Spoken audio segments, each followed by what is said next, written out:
कई राष्ट्रीय और अंतर्राष्ट्रीय अवार्डों से सम्मानित डॉक्टर सुनील दुबे और वैद्य सुभाष दुबे के द्वारा सभी तरह के यौन रोग एवं चर्म रोगों का सफल इलाज। दुबे क्लिनिक, लंगर टोली चौराहा, पटना।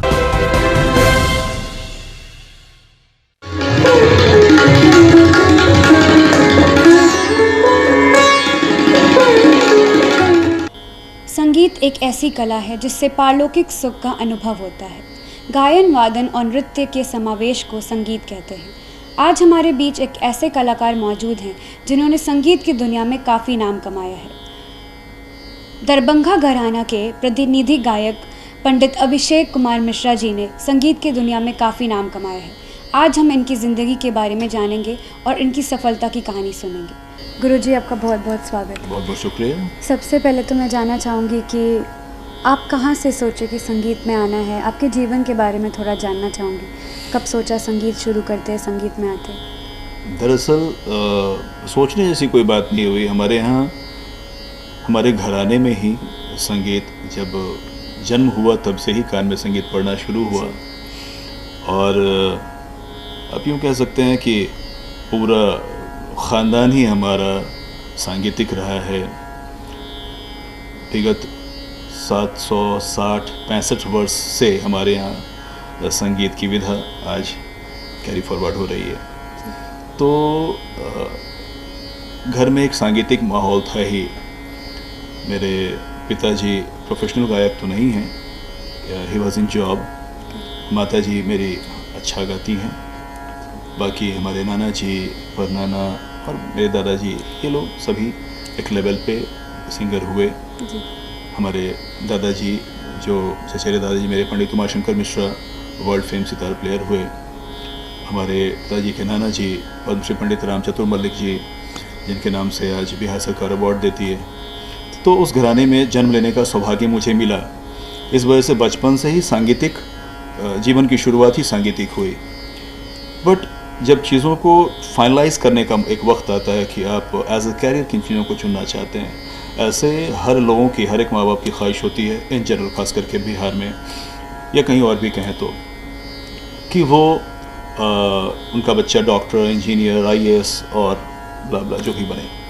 बट फर्स्ट टाइम वो लोग अगर बहुत ज़्यादा इन्फ्लुएंस नहीं हो अपने उन पैटर्नल थिंग्स के थ्रू कि उन्हें बनाना क्या है, अपने अगर माँ बाप अगर फोकस नहीं हो कि अपने बच्चों को बनाना क्या है, तब तक चीज़ें कम्प्लीटली डिसाइडेड नहीं होती हैं। मेरे साथ भी कुछ चीज़ें ऐसी हुई कि इच्छा तो थी कि मैं एक डॉक्टर बनूं, और मैंने उन्हें किया भी। बिफोर पूर्ण रूप से संगीत की दुनिया में आने से पहले मैं एक मेडिकल साइंस का स्टूडेंट हुआ करता था, और चीज़ें हद तक सही होने शुरू हो गई थी। उधर भी चेन्नई में पढ़ाई लिखाई चल रही थी। लेकिन उसके बाद फिर मूव हुआ म्यूज़िक एज अ कैरियर। तो शिक्षा दीक्षा तो उम्र के 8वें वर्ष से ही शुरू हो गई थी। फिर मैं छोड़ दिया मेडिकल की चीज़ों को कि नहीं करना है मुझे, सिर्फ और सिर्फ संगीत ही करना है। मुझे अपने घराने की लेगेसी को कैरी फॉरवर्ड करना है। फिर उस वक्त के बाद से कंटिन्यूसली फिर मैं अपने गुरुजी के पास, मेरे गुरुजी पंडित राम कुमार मल्लिक जी हुए, जो एक इंटरनेशनल ध्रुपद सिंगर हैं। वो मेरे यहाँ आए थे, एक किसी समारोह में आए थे, और वहीं पे प्रॉपरली उन्होंने पूछा, लोग ऐसे ही गाना बजाना कर रहे थे, उन्होंने पूछा कि मेरे पिताजी ने कहा कि भाई देखो मेरे बेटे को भी गाने का शौक़ है। तो वो दोनों आपस में मित्र हुआ करते हैं, मेरे पिताजी और मेरे गुरुजी। तो भाई बोले कि क्या गाते हो, सुनाओ ज़रा सा। तो मैंने कुछ यूँ ही सुनाया, कुछ लाइट की चीज़ें सुनाई मैंने। उन्होंने कहा कि संगीत सीखना चाहते हो? हमने कहा सीखना तो चाहता हूँ। और उस वक्त उन्होंने फिर बोला कि मेरे साथ चलोगे? हमने हाँ जी हाँ चलूँगा। तो चलो मेरे साथ मेरे गांव, मैं जहाँ भी रहूँगा मेरे साथ रहना।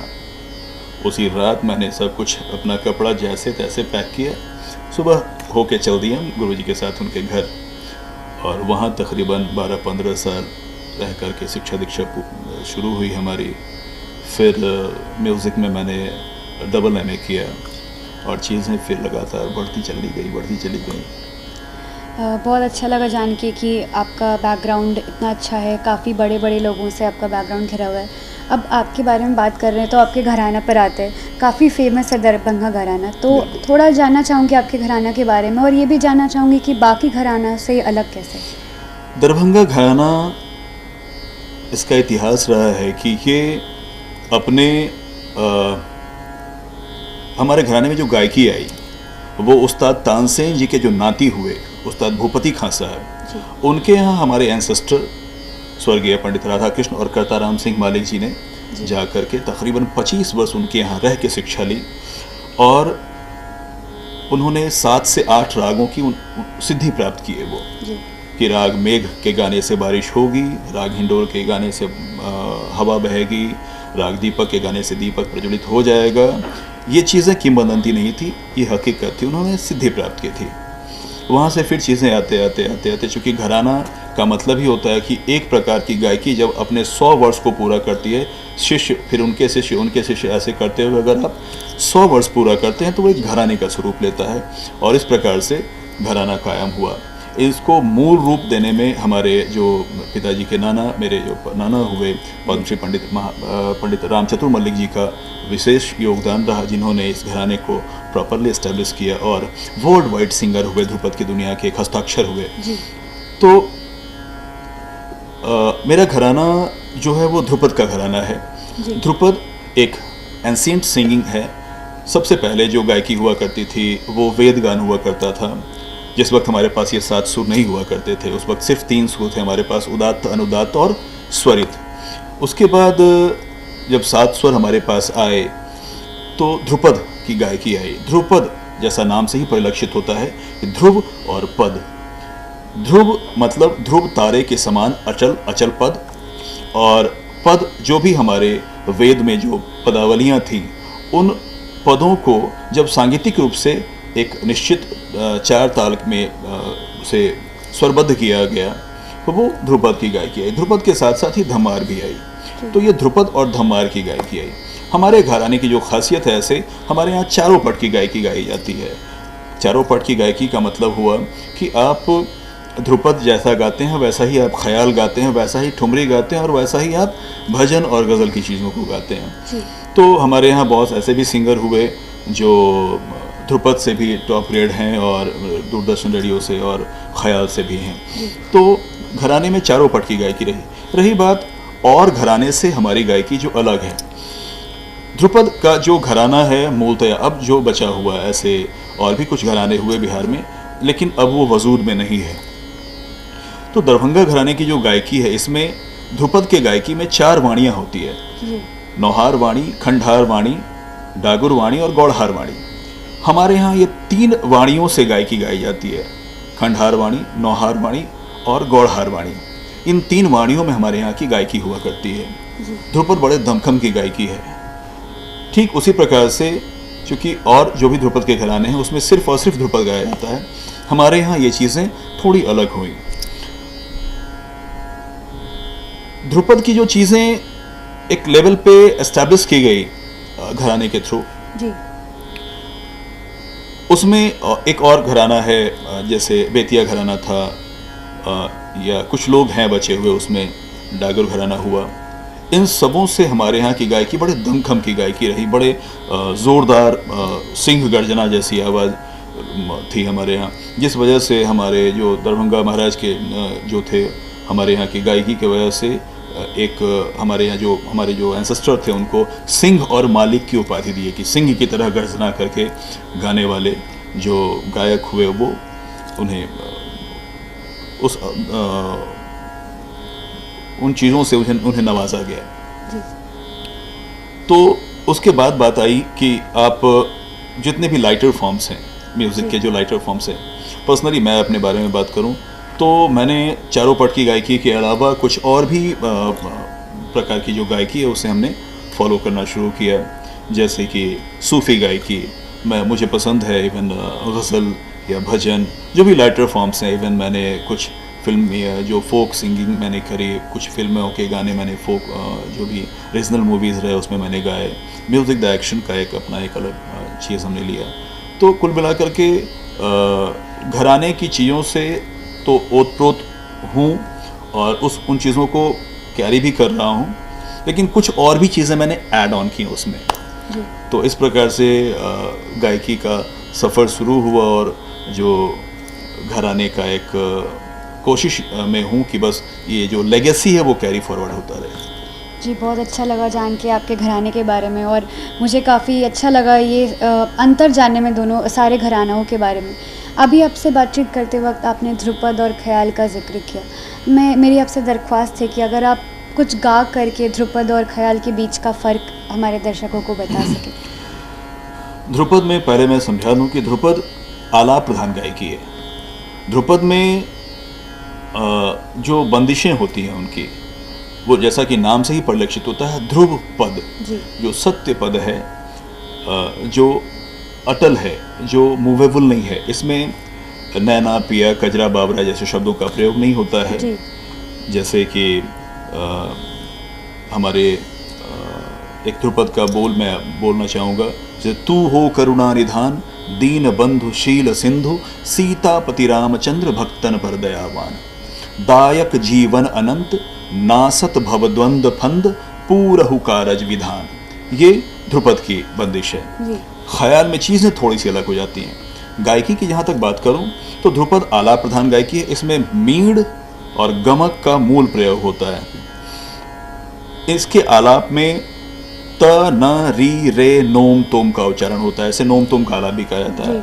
ख्याल में और सिर्फ आकार का प्रयोग होता है। ख्याल में गले में मुड़की, मूर्छना, खटका, इन सब चीज़ों का प्रयोग होता है, जो कि हमारे ध्रुपद में वर्ज्य है। तो ध्रुपद की जहाँ तक बात कर रहे हैं, मैं एक ध्रुपद आपके समक्ष गाऊंगा कि एक राग है, राग Bageshwari.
Panum tom narari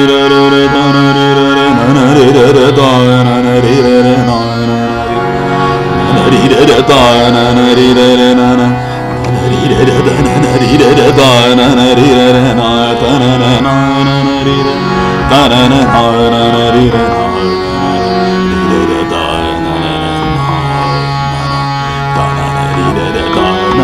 ri re re ta na ri re re ri re re ta na ri re re ta na ri re re ri re re ta na ri re ta na ri re re ta na ri re ta na ri re re ta na ri re re ta na ri re re ta na ri re re ri re re ta na ri re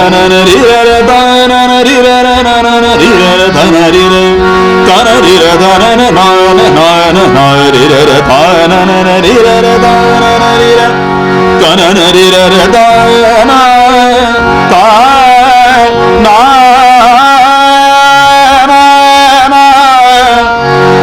ri ta na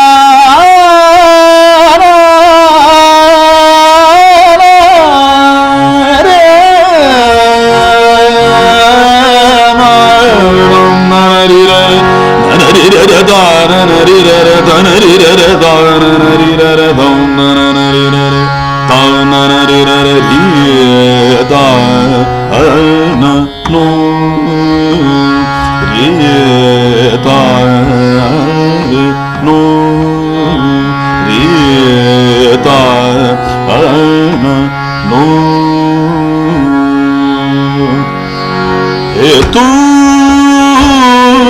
हो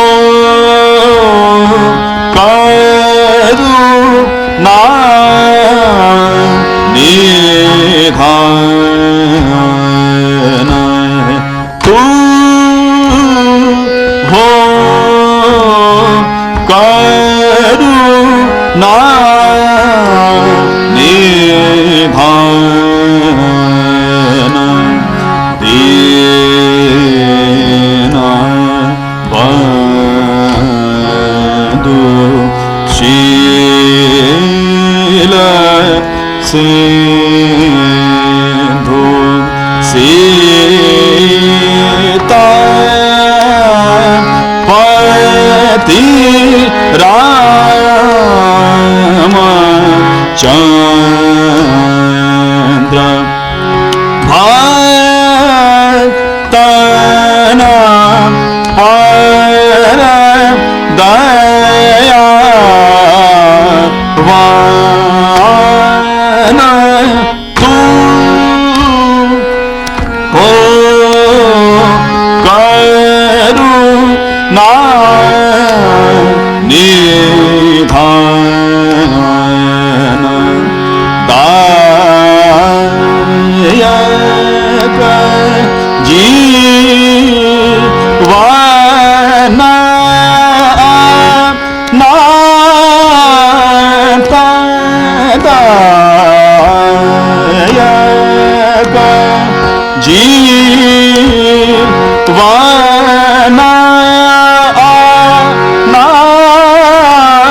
नाता नासत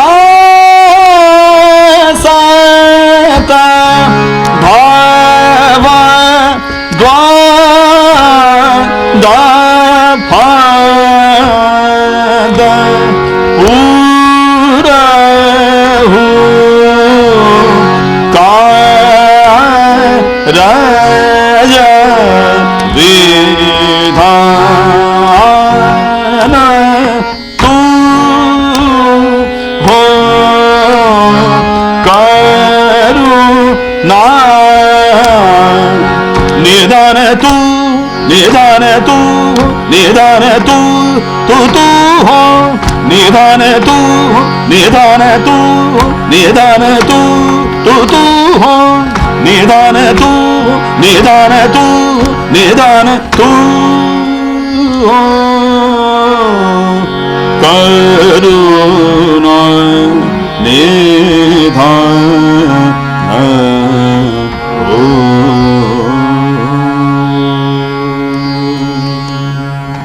बहुत अच्छा लगा सुनने में। मैंने तो ध्रुपद को इतनी करीब से पहली बार सुना और काफ़ी अच्छा लगा सुनने में। और आपकी गायकी से साफ झलक रहा है कि आप कितने सालों से आपने रियाज़ किया है। आप इस मुकाम पर पहुंचने के लिए आपको भी काफ़ी मुश्किलों का सामना करना पड़ा होगा, तो आपके स्ट्रगल पीरियड के बारे में थोड़ा जानना चाहूँगी। स्ट्रगल जो भी चीज़ें हैं म्यूज़िक में मेरे मुताबिक वो सिर्फ़ और सिर्फ रियाज की हैं। आप अगर आपको सही गुरु मिल गए और दिशा निर्देशन आपको समझ में आ गया और वो डेडिकेशन आ गई, जी तो कठिनाई सीखने के दरमियान नहीं होती है अगर आप डेडिकेटेड हो जाते हैं। हाँ, चीज़ें, एक जो कहावत है, to get something have to loss something, कुछ पाने के लिए कुछ खोना पड़ता है। तो आप खोते कुछ नहीं हैं सिवाय आप अपने वक्त को कैश करते हैं, आप अपने वक्त को यूज़ करते हैं। जैसे सुबह के 4 बजे जब गुरुजी उठा दिया करते थे, उस वक्त लगता था कि ये वो चीज़ें प्रेयस्कर नहीं लगती थी, लेकिन गुरु जी के नज़र में वो चीज़ें श्रेयस्कर थी। भगवद गीता में कही गई है ये चीज़ें कि प्रेयस्कर और श्रेयस्कर का होना। तो वो चीज़ें तात्कालिक प्रेयस्कर नहीं थी, लेकिन वो गुरुजी जानते थे। चूँकि मेरा एक ब्लाइंड फेथ था गुरुजी की, जो करेंगे वो अच्छा करेंगे। तो सुबह 3:30 पौने 4 में उठ जाना, उस वक्त से लेकर के दिन के 9 बजे 10 बजे तक कंटिन्यू रियाज करना। फिर कंप्लीट गुरु आश्रम था वो। फिर इवन घर की सारी चीज़ों को देखना, गुरुजी की केयर करना, खाना पीना बनाना खुद से, इवन अगर गैस ना हो तो लकड़ियाँ खुद से फाड़ करके और उन चीज़ों को ये करना। तो ये स्ट्रगल का जो टाइम था। फिर सुबह 10 बजे के बाद आप फ्रेश हो जाइए, फिर आप दोपहर में खाना पीना बना करके फिर उनकी जो खेती बाड़ी है उन चीज़ों को आप देखें। फिर शाम के वक्त में आप शाम के 4 बजे या 5 बजे बैठ जाएं, रात के 11 बजे तक कंटिन्यू रियाज चल रहा है। तो कुछ इस तरीके से रही हमारी तकरीबन 15-20 साल। ऐसा ही ये सिलसिला चलता रहा कंटिन्यूसली। इस बीच में कभी कभी ये चीज़ें आती थी थोड़ा सा कि थोड़ी थकान हो गई या चीज़ें थोड़ी मोड़ी हर एक के लाइफ में आती है। जी। तो वो बहुत ज़्यादा मायने नहीं रखा और चीज़ें बड़ी स्मूथली चलती चली गई।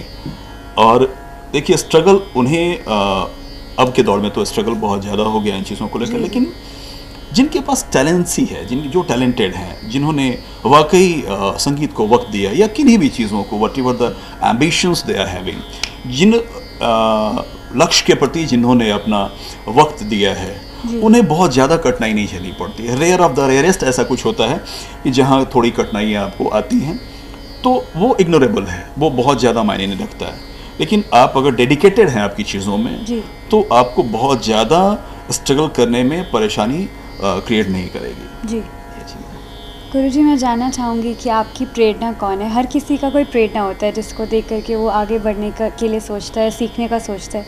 आपकी प्रेरणा कौन है? मेरी प्रेरणा यूँ कहें तो घर से ही हमारी प्रेरणा है। मेरी माताजी, मेरे पिताजी, जिन्होंने इंस्पायर किया मुझे कि नहीं, सीखना चाहिए तुम्हें म्यूज़िक। ठीक है, पढ़ाई लिखाई तो चलती रहेगी चीज़ें, and I am the very luckiest guy जिनके माता पिता ने इन चीज़ों को ये किया, आगे की ओर बढ़ाया। मुझे याद है मेरी माताजी ने मेरे एक मामा जी थे, उनको बोल करके मेरे लिए हारमोनियम परचेज़ किया। और तो से is the first inspiration in my life कि जिन्होंने उन्होंने सबसे पहला जो सा बोल के जिस पे फिंगरिंग उन्होंने करी थी, यहाँ पे अपने मेरा हाथ पकड़ के सा कि ये सा है, वो मेरी पहली गुरु मेरी माँ है। ऐसे घर में हर लोग कहते हैं कि माँ पहली गुरु होती है, लेकिन हकीकत में मेरी पहली गुरु मेरी माँ ही हैं। इंस्पिरेशन भी वही है। आज जो कुछ भी मैं जान पाता हूँ या जो कुछ भी सांगीतिक, साहित्यिक या आध्यात्मिक हो पाया हूँ, तो बिकॉज ऑफ माई मदर। तो ऐसे अब सांगीतिक दुनिया की बात करें तो अपने नाना जी को सुनता रहता था, रेडियो में हमेशा प्रोग्राम आया करता था, हमेशा वो बिज़ी रहते थे। तो 1990 में बहुत उम्र हमारी कम थी, उनका देहांत हो गया। तो एक आध बार मौका लगा उनके संगत में बैठने का या उनकी चीज़ों को सुन पाने का। उसके बाद नई चीज़ें मिल पाई। तो इंस्पिरेशन वहाँ से भी कि इन्हें देश विदेश में बुलाया जाता है। प्लस मेरे जो दादाजी के जो भाई हुए मेरे Pandit Umashankar Mishra, now he is no more, वो वर्ल्ड लेवल सितार प्लेयर हुए। जी।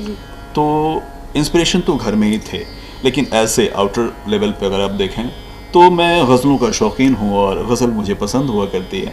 तो उस वक्त में वो भी इंस्पिरेशन कहें तो मेरी माताजी का ही दिया हुआ, और मेरे मामा जी का गुलाम अली साहब की गज़ल, फिर बाद में हरिहरन साहब की गज़ल आई, तो मैं ज़्यादातर सुनने लग गया हरिहरन साहब की गज़ल को। फिर उस्ताद अहमद हुसैन मोहम्मद हुसैन आए, फिर तो चीज़ों की समझ होने लग गई और फिर सभी लोग अच्छे लगने लगे। ऐसे मैं ज़्यादातर सुनता था शुरुआती दौर में हरिहरन साहब को और गुलाम अली साहब को।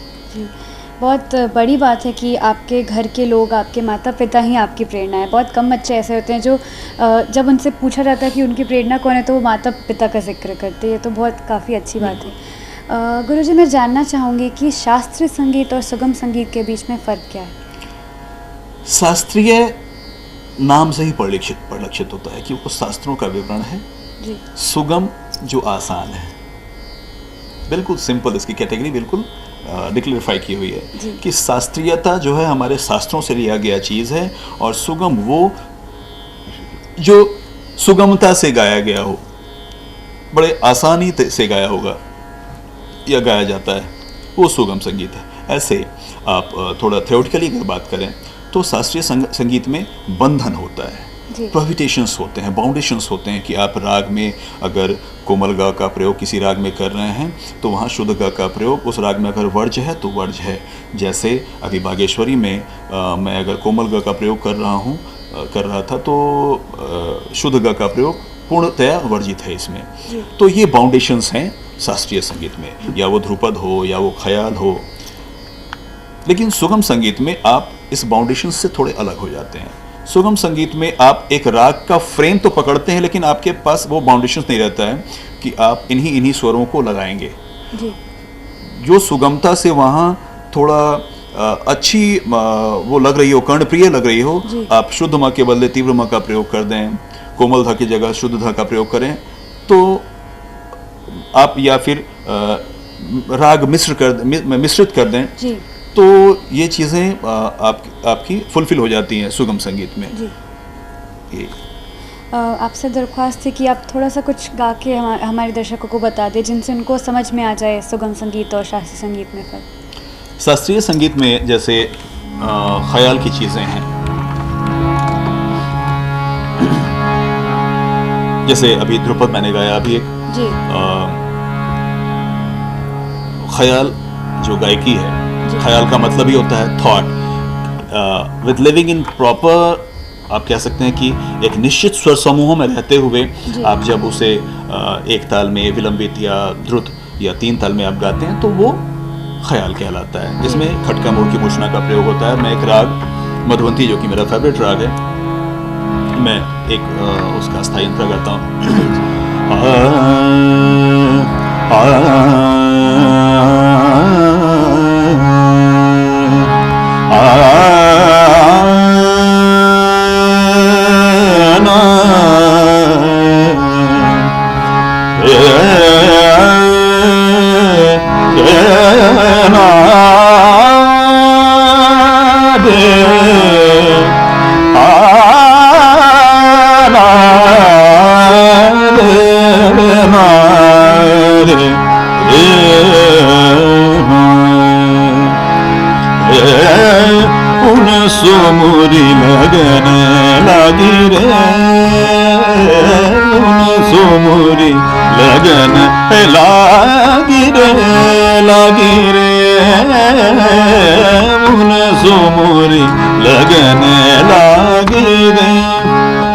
मैं तो तन मना धन सब वारू रे, मैं तो तन मना धन सब वारू रे, उन सोमुरी लगन लागी रे,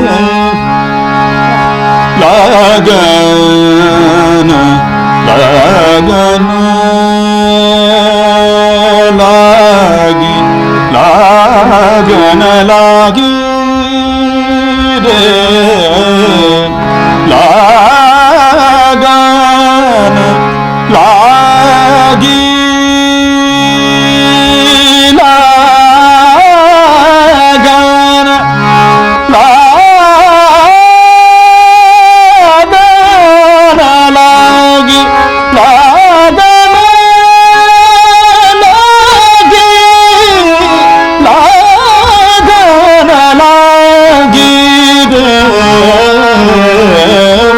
सोमुरी लगन लागी रे, उन सोमुरी लगन लागी रे। तो तन मन धन सब वारू रे, मैं तो तन मन धन सब वारू रे, उन सुमुरी लगन लागी रे,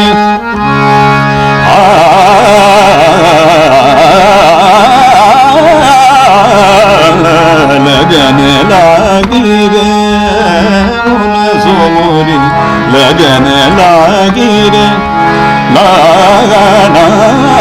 लागी रे, लगन लागी रे, उन सुमुरी लगन लागी रे, लगन पिया बिन नींद उचट गई, लगन पिया बिना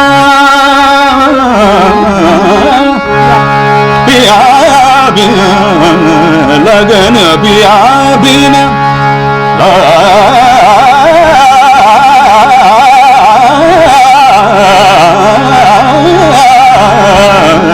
लगन पिया बिना नींद उचट गई, राह तकत मैं तुम्हारी रे, उन सुमुरी लगन लागी रे, उन सुमुरी लगन लागी रे, लगन लागी रे, लगन लागी रे,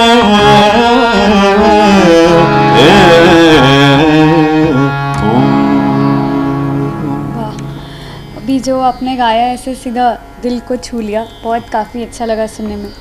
और मैं यहीं से जानना चाहूँगी, यहाँ से एक सवाल मेरे जहन में उठ रहा है कि जब ये संगीत इतना मधुर है, इतना दिल को छू लेता है, तो हमारी जो युवा पीढ़ी है वो क्यों शास्त्रीय संगीत से दूर भागती है और पश्चिमी संगीत की ओर ज़्यादा ध्यान देती है? इसका कारण क्या है? देखिए, जो खूबसूरत होता है उसके पीछे मेहनत दिखती है जी। और मुझे ऐसा लगता है कि मानसिकता के वजह से या जो भी युवा पीढ़ी थोड़ा जो इजी चीज़ें हैं उसके ओर भागना चाहती हैं जी। अब जैसे देखिए, आप हमारे सामने बिल्कुल छोटा सा उदाहरण है कि ये भी एक लकड़ी है जी, और ये भी एक लकड़ी है, ठीक है।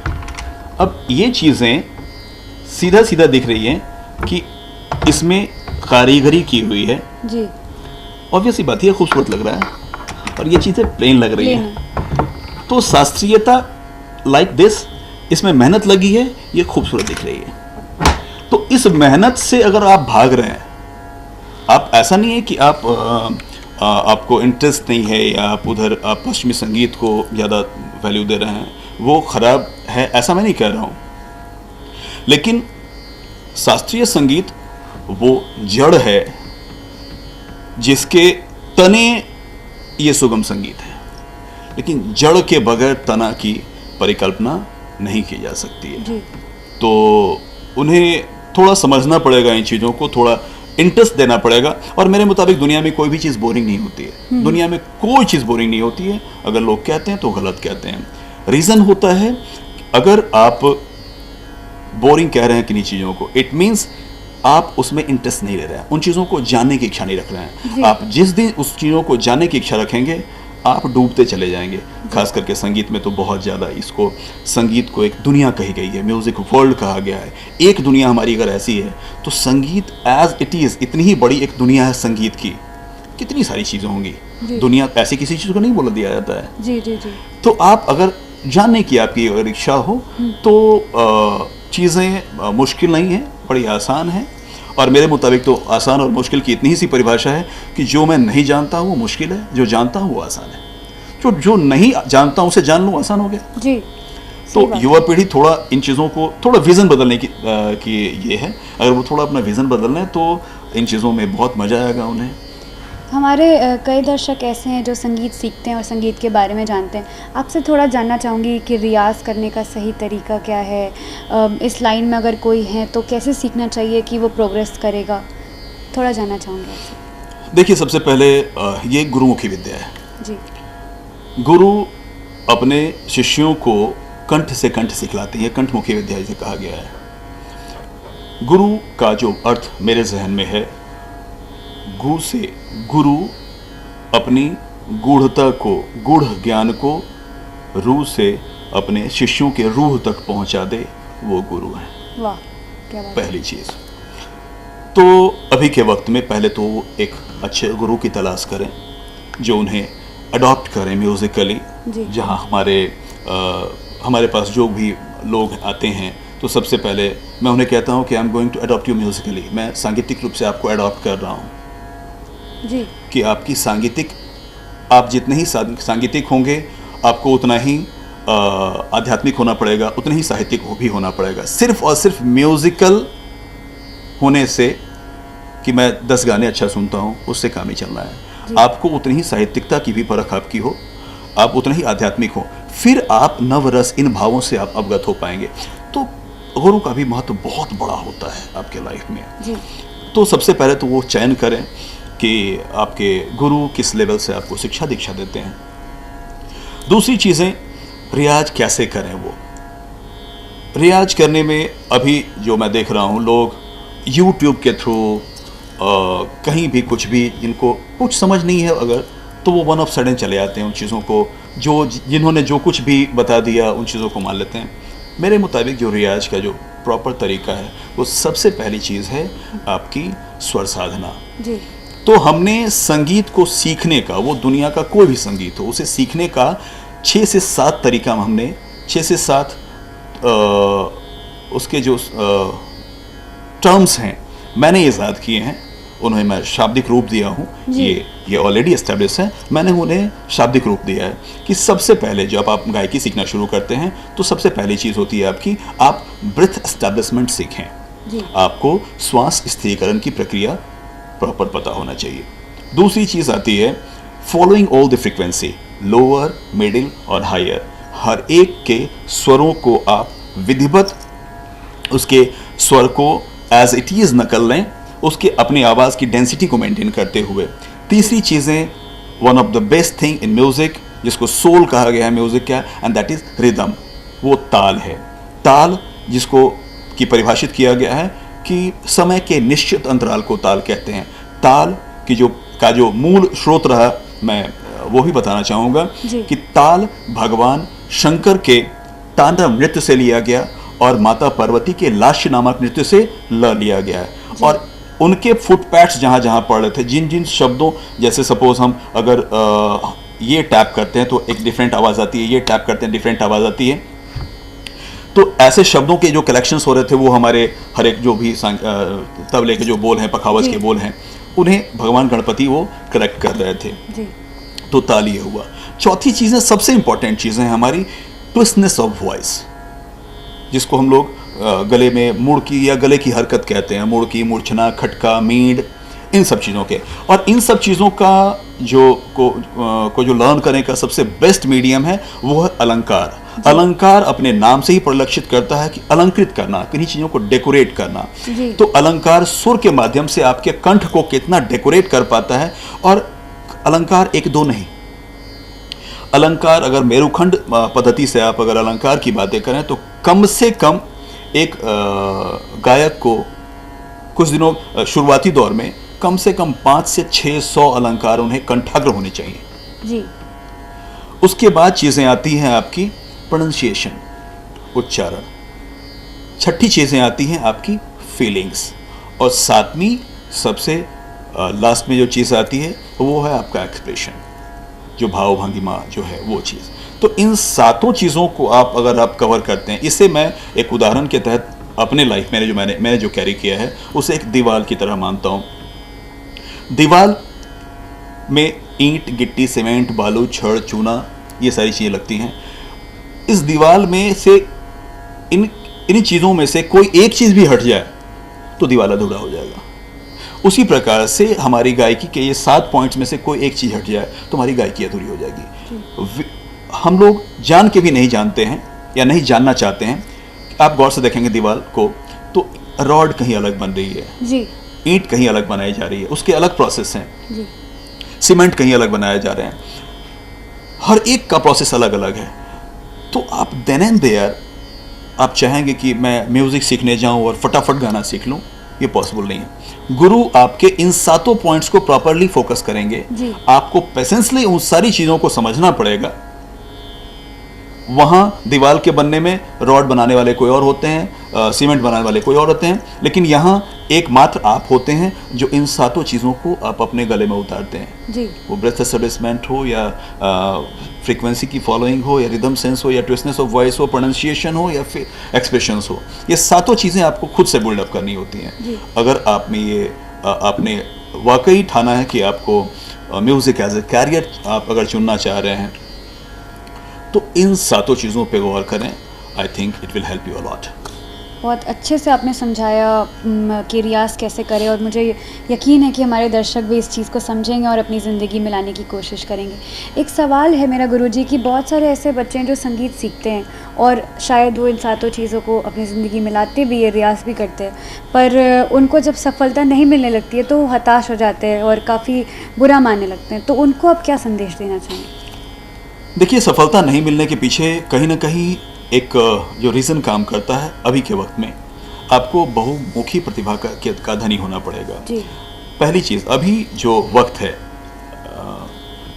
सांगीतिक तौर से पहले जैसे हम लोग अपने लाइफ में देखे कि पहले कैसेट रिलीज़ होती थी, अब ये सारी चीज़ें कुल मिलाकर के इंडिया की पूरी म्यूज़िक इंडस्ट्री किसी और के हाथ में है, अगर यूँ आप देखें तो वो सही भी है और एक हिसाब से गलत भी है। पहले आप जैसे कोई बड़े कंपनी से अपना कैसेट रिलीज़ किए, 1000 लाख कैसेट रिलीज़ हुई और उसकी रिटर्निंग आपको मिली, या आप खुद से भी सेल करना शुरू किए, लेकिन आपके पास तो अब वो ऑप्शन ही नहीं है। नहीं आप सीडी बेच सकते हैं आप अपनी, और नहीं आप रील वाली कैसेट बेच सकते हैं। अब चीज़ें आ गई हैं कुल मिलाकर के सोशल साइट्स की, आप उस पर डालते हैं, आप वायरल होते हैं।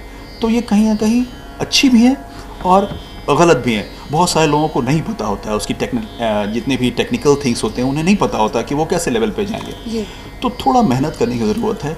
इन टेक्निकलिटीज़ को अगर वो गौर से समझ जाएं तो चीज़ें आराम से आसानी से आ सकती हैं। अच्छा, दूसरी चीज़, संगीत में ईजी कोई रास्ता है नहीं, रॉकेट साइंस बोल के कुछ नहीं है। आप अगर सोचते हैं कि आज मैं गाना सीखना शुरू करूं और साल भर सीखा और मैंने और पता लगा कुछ से कुछ, तो ये सिर्फ और सिर्फ एक भाग्य होगा आपका कि आप कुछ सडनली वन ऑफ सडन आप वायरल हो गए। जी। वायरल होने के लिए आप कुछ भी करते हैं, लेकिन अगर आप वाकई हर एक चीज़ों को सीखा है आपने, आप उतने ही बाहर की दुनिया से आपको अवगत होना पड़ेगा कि चीज़ें अभी क्या चल रही हैं। जी। शॉर्टकट फॉर्म में लोग जैसे कुछ भी वल्गर्स गा करके या उसके साहित्य का कोई मतलब नहीं है, वैसी चीज़ों को भी लेकर के बहुत सारे लोग ऐसा करना चाहते हैं। रैप की दुनिया में भी एक डिफरेंट कुछ भी करके चाहते हैं कि हम वायरल हो जाएं। फेमस हो जाए। बिफोर दैट उसके जो प्रोसेस हैं, उनकी सफलता, किन्हीं भी बड़े गायकों की सफलता का जो इतिहास रहा है, उस इतिहास से वो रूबरू नहीं होना चाहते हैं, उस इतिहास को आत्मसात नहीं करना चाहते हैं। लेकिन इतिहास गवाह रहा है कि जिन्होंने इस लेवल से अपने आप को एस्टेब्लिश किया है, अपनी चीज़ों को हर एक दौर में हर एक जगह पे अपने आप को फिट बिठाते गए हैं, वो सफल हुए ही हुए हैं। जी। तो वो कहते हैं ना कि साम दाम दंड भेद सारा कुछ, तो आज के डेट में आपको वो सारी चीज़ें रखनी पड़ेंगी। ऐसे आपका मूल जो है वो है आपकी संगीत की एबिलिटी, आपकी योग्यता। गुरुजी, बहुत अच्छा लग रहा है आपसे जान के। इतनी जानकारी मुझे भी पहली बार मिल रही है और हमारे दर्शकों को भी पहली बार मिल रही है। आपसे एक रिक्वेस्ट है, माहौल भी बना हुआ है, काफ़ी देर से तानपुरा बज रहा है और माहौल भी है, तो आप सुगम संगीत में हमें कुछ पेश करके दिखा दीजिए प्लीज़। सुगम संगीत में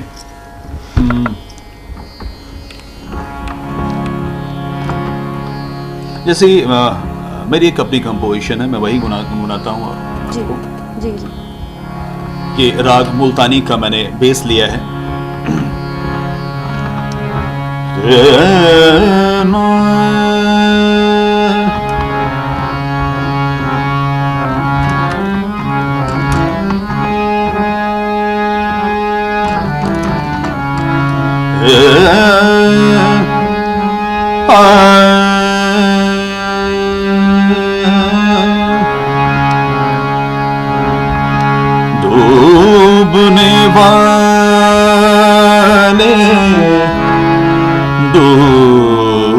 डूबने वाले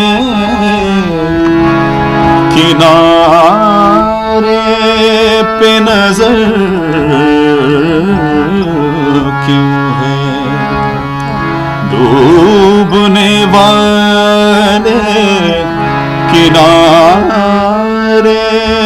पे नजर क्यों है? मौत आएगी तो साहिल पे भी मर जाएंगे। अब के हम बिछड़े तो शायद कभी ख्वाबों में मिले। अब के हम बिछड़े तो शायद कभी ख्वाबों में मिले।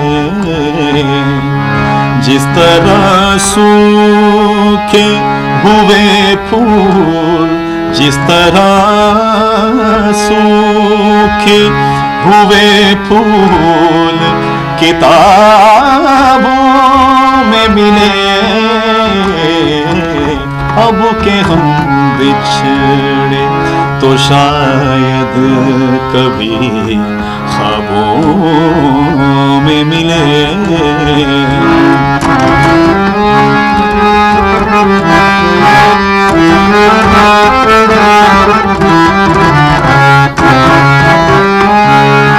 ढूंढ उजड़े हुए, ढूंढ उजड़े उजड़े उजड़े,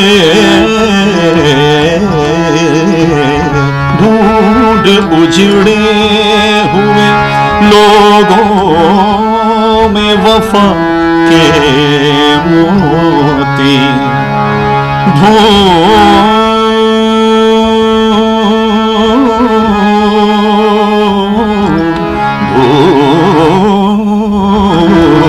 ढूंढ उजड़े हुए लोगों में वफा के मोती, वफा के मोती, वफा के मोती। ढूंढ उजड़े हुए लोगों में वफा के मोती। ये खजाने, ये खजाने तुझे मुमकिन है खराबों में मिले। ये खजाने तुझे मुमकिन है खराबों में मिले। जिस तरह सूखे हुए फूल, जिस तरह सूखे हुए फूल किताबों में मिले। अब के हम बिछड़े, अब के हम बिछड़े, अब के हम बिछड़े। बहुत अच्छा लगा सुन के। आपकी कॉम्पोजिशन है, काफ़ी अच्छी कॉम्पोजिशन है और मैं इसके आगे कुछ कह भी नहीं पाऊँगी। मैं स्पीचलेस हूँ पर्टिकुलरली अभी। और आपसे बातचीत करके बहुत अच्छा लगा गुरुजी। अब जाने का वक्त हो गया है, तो जाते जाते अब हमारे दर्शकों को कुछ संदेश दे दीजिए। संगीत करें, उसका जो शॉर्टकट रास्ता है वो ना अपनाएं। गुरु जो कहते हैं उनकी बात को हर प्रकार से आप एक्सेप्ट करें। कहा गया है भगवत गीता में भी कि कर्म प्रधान विश्व करी राखा, को कहीं तर्क बढ़ा वहीं शाखा। तो वर्क इज़ वर्शिप, कर्म को ही मूल कहा गया है। आपके सफलता में हर जगह हर वक्त सिर्फ और सिर्फ आपकी मेहनत ही दिखाई देती है और उस मेहनत के बगैर कुछ नहीं है। तो आप मेहनत करें सकारात्मक दिशा में और किसी भी प्रकार से आप नेगेटिव ना हो। नेगेटिव ना होने के लिए आप आध्यात्मिकता को अपनाएं। आप जितने आध्यात्मिक होंगे, जितने साहित्यिक होंगे, आपकी सांगीतिक जो चीज़ें हैं वो बिल्कुल बढ़नी तय है, निश्चित है। और इन्हीं शब्दों के साथ बहुत बहुत शुक्रिया आप लोगों का। तो अभी आपने देखा, हमने गुरुजी से बातचीत की, उनसे संगीत के बारे में सुना, उनसे जाना। उन्होंने काफ़ी कुछ बताया, रियाज़ कैसे करना है इस बारे में भी बताया। अगर आपको ये वीडियो अच्छी लगे तो इसको लाइक कीजिए। हम आपको हर बार एक नए कलाकार से रूबरू करवाएंगे। तब तक हमें इजाज़त दीजिए। आपका प्यार, सहयोग और समर्थन लगातार मिल रहा है, उसके लिए बहुत बहुत धन्यवाद।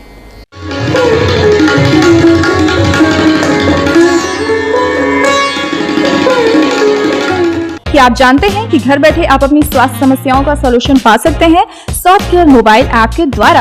अधिक जानकारी के लिए आप संपर्क कर सकते हैं। हमारे फोन नंबर्स हैं 9472981111, 9472982222। Soft care app, solution at your finger tips.